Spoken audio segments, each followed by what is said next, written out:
together for a race in about 2 weeks' time, and we've been needing to do a little bit of work on this gearbox. This is the standard gearbox, which basically came in everything from the E36, 328s, M3s, through the E46 range. It's the ZF box. I think it's called the 5SD, 5-speed gearbox, and is actually quite a popular box, not only for the BMWs, but even for retrofits of other engines and other in other cars.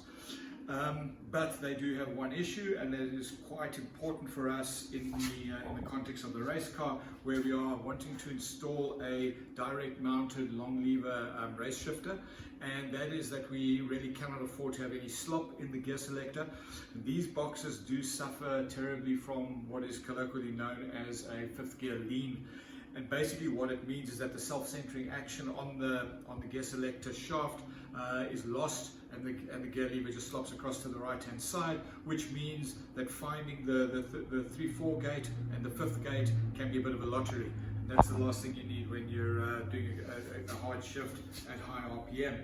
So there's a bunch of what are known as detent pins which get replaced, and there are a good number of DIYs on YouTube which can try to do that. So I'm not going to go through everything in detail, but what I am going to share with you are some of the potential difficulties that you can run into, what the easy part, but also what the difficult parts are and how to deal with them.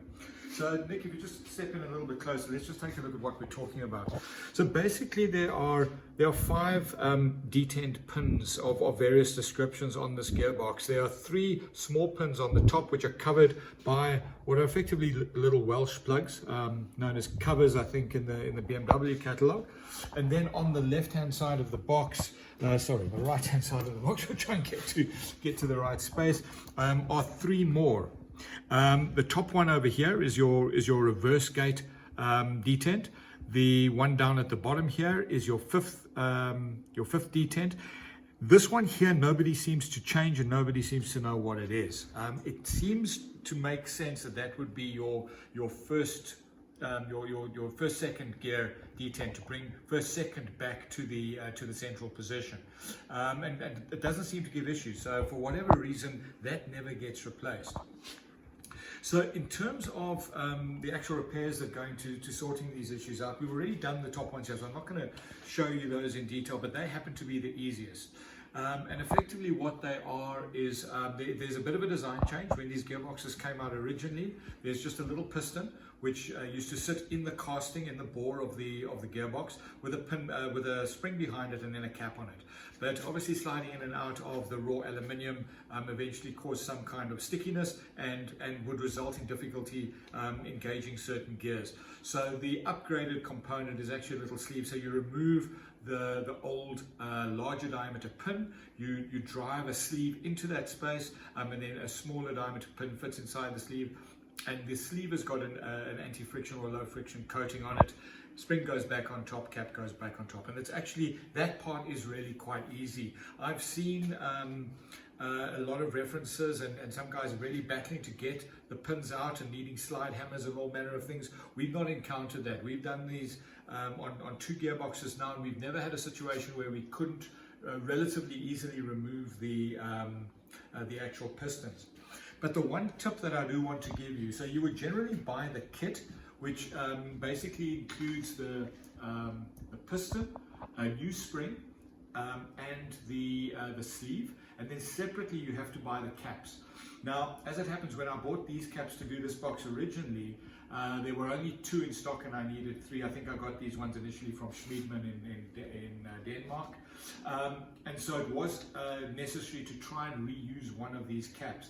As it turns out, it's not terribly difficult. So what most of the DIYs on the web will tell you to do is to drill a hole in the middle of the cap, run a drywall screw or some coarse threaded screw, self-tapping screw, through the hole, attach it to a slide hammer and pop it out like that. What I found works actually quite easily is just to take a sharp flat chisel and something that fits basically into the edge of the little cap. Nick, maybe just come in a little more closely so people can see what I'm talking about. But effectively what you're going to do is you're going to come in at an angle like this.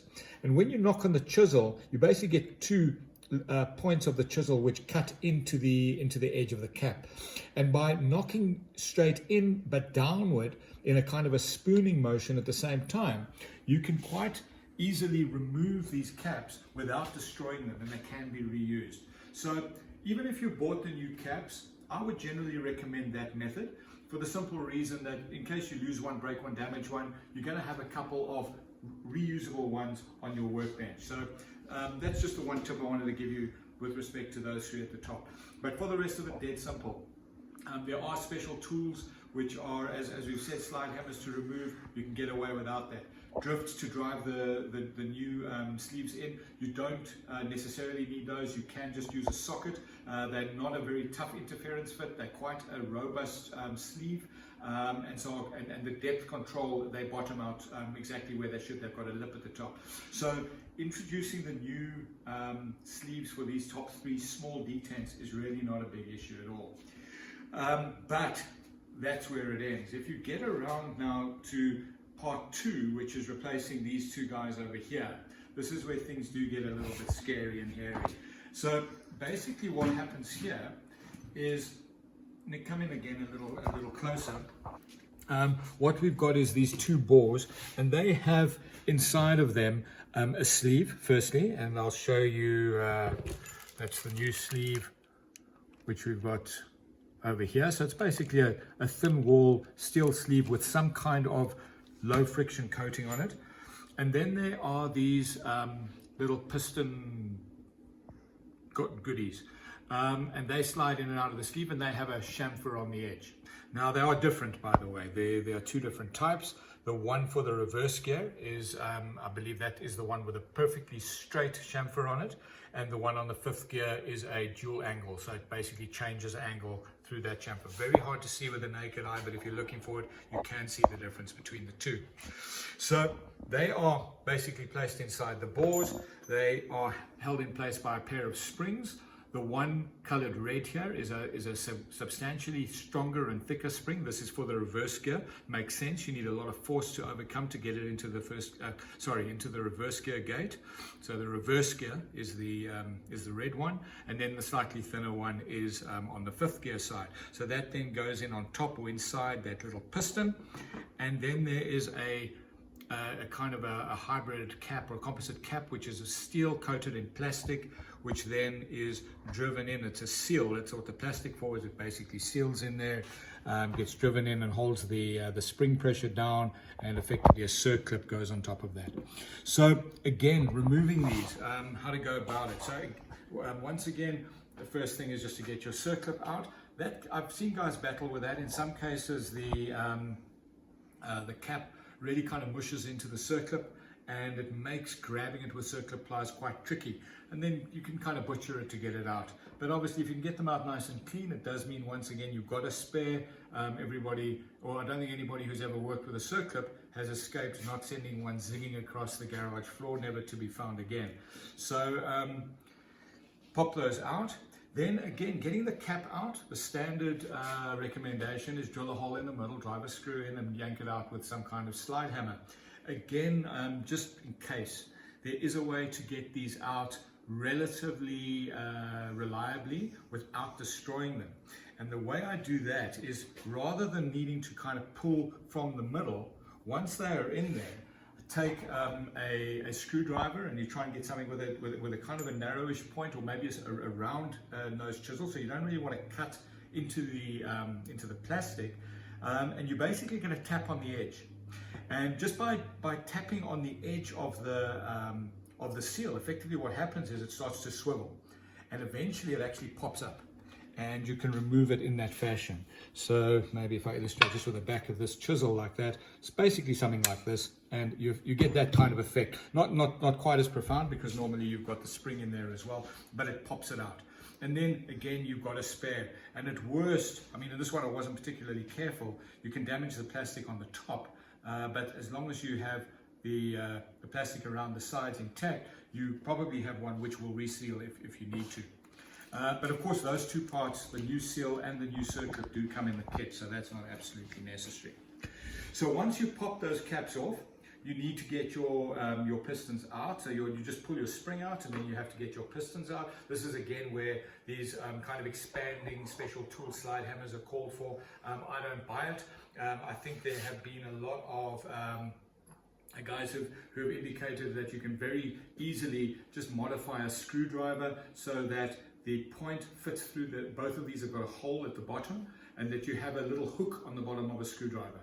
And you're able to get that in there, get that hook up against the edge, and literally just massage it out. These things are not, absolutely seized in there most of the time. So that worked for us. And then it comes round to now getting the old sleeve out. And basically, as you can see on this sleeve over here, let me take this out of the bag and you can have a little closer look at it. The sleeve is just a rolled steel sleeve with a slit on it. And to get it out, basically what you need to be doing is deforming the sleeve so that you roll one of the edges inwards, and that allows you then eventually to grab with a pair of long noses and get it out. So that's the theory. In practice, you've got to be careful with this, because the only way to do that is to try and drive something sharp between the wall, the bore of the gearbox and the sleeve itself, and it's super easy to really mar up the inside of these bores, and then you try and clean them up. But the point is that if you don't get them perfectly cleaned, and you've got any kind of high spot because you've gouged a bit of material out, it will affect this thing sliding in, and will either prevent you from getting it in to the point where you'll overbeat it when you're striking it or driving it in, and possibly flare it and mushroom it so that you can't get the new piston in, or possibly even ride over that proud area, reducing or creating a constriction on this, and again preventing that from sliding in the bore.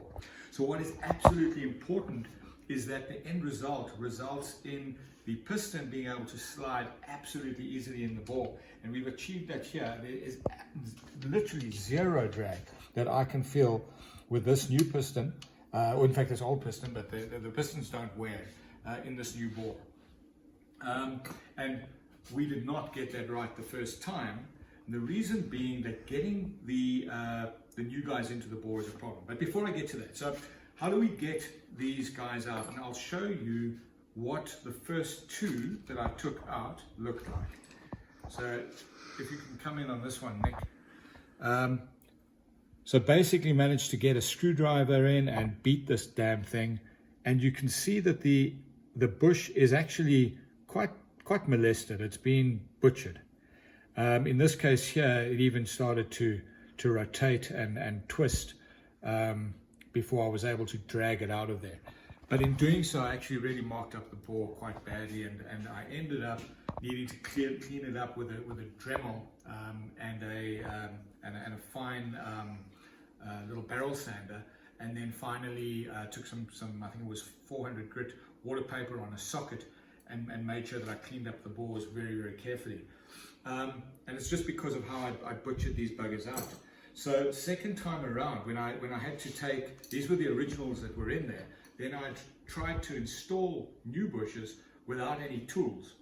So basically had just placed the bush in place, and then started to tap gently with a hammer on there, and then try to find a socket or something which would hopefully just help me drive it in. And the kind of forces required to knock that in it just didn't play ball. So I got the one in, and I couldn't get the piston into it. It was that badly deformed. So that was why we had to reorder, and I had to pull these guys out. So what I did the second time around, rather than butcher the bores again, was I took a little precision jeweler's screwdriver, and as it happens, this one I think was a little 3mm hex, and ground the back of it to a very, very shallow angle, and then rounded that angle at the back so that it would so that we didn't have the outer edges, if you can imagine, on a kind of blown up scale, the sides of a screwdriver being flat, and therefore you've got two contact points. In fact, not unlike the effect when we were trying to spoon our caps out with this. So by rounding the back of this little screwdriver thingy here, we prevent points from gouging on the sides of this wall, and then ground the front face of it to a sharp point. So it's tiny, it's very, very fine. But what I found with that is that with that little guy, very easy to get it, you know, right up close next to the little slit, just to find the little space there and to start tapping, and really not a lot of force. 20-30 gentle taps, you can feel the little driver go down, and it gently rolls everything out, and you'll see the difference here. So that is how it did with the new little tool versus my initial butcher job. Far more elegant and absolutely no marking on the ball whatsoever. You're doing it that way. So yeah, that's best use for one of those little jeweler screwdrivers that you've had lying around.